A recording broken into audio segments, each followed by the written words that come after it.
তামিলনাড়ুতে সরকার গঠন ঘিরে রাজনৈতিক সংকট আরো ঘনীভূত হয়েছে। অভিনেতা রাজনৈতিক বিজয়ের দল তামিলাগা ভেট্রি কাজাগাম কড়া হুঁশিয়ারি দিয়ে জানিয়েছে, ডিএমকে বা এআইএডিএমকে সরকার গঠনের দাবি জানালে তাদের নির্বাচিত 108 জন বিধায়ক একযোগে পদত্যাগ করবেন।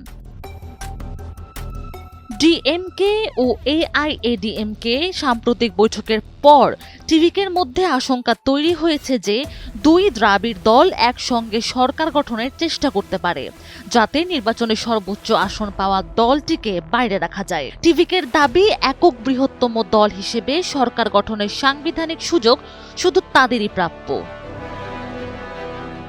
তবে গভর্নর রাজেন্দ্র বিশ্বনাথ বিজয়কে সরকার গঠনের অনুমতি দেননি। 200-র বেশি সার্ভিস ও ফিচারে লেনদেনের সব বিকাশ অ্যাপে সম্ভব। তিনি জানান, 234 সদস্যের বিধানসভায় সরকার গঠনের জন্য প্রয়োজনীয় 118 জন বিধায়কের সমর্থন এখন টিভিকের হাতে নেই।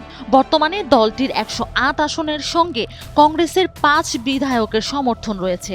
বাকি আরও 5 বিধায়কের সমর্থন পেতে বাম দল ও ছোট দলের সঙ্গে আলোচনা চালাচ্ছে টিভিকে।